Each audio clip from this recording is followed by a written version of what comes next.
Мен азыркы учурда таң калып атам.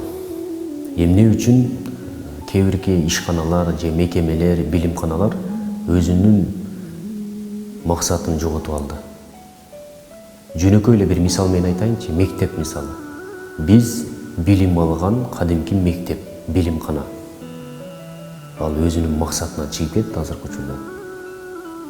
Ал жерде мисалы билим каралыш керек. Анын максаты келечекте биздин жакшы патриот, мыкты тапталган адистерди чыгарыш керек.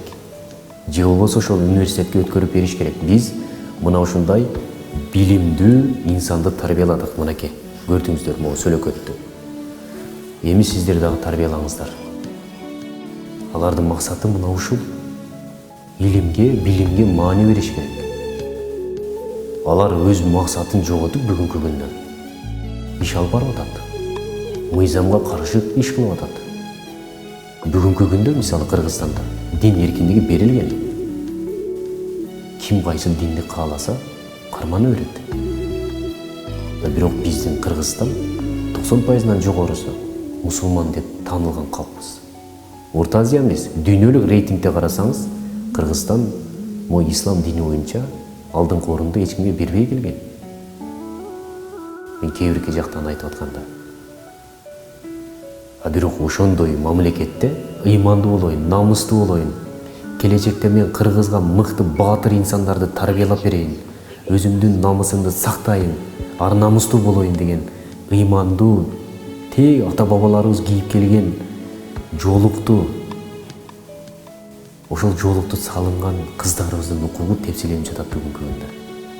Болгондо дагы мына ушул билим тармагын карай турган, билим тармагын бере турган мекемелерде өзүнүн максатынан чыгып, кайдагы кийимге маани берип калды. Ал жерге кийимин чечип кирсе макул дагы, ыймандуу болуп, жоолук салынып кирсе макул эмес. Ошол учурда өздөрүнүн мыйзамы чыга келет. Же болбосо өздөрүнүн шарттары чыга келет.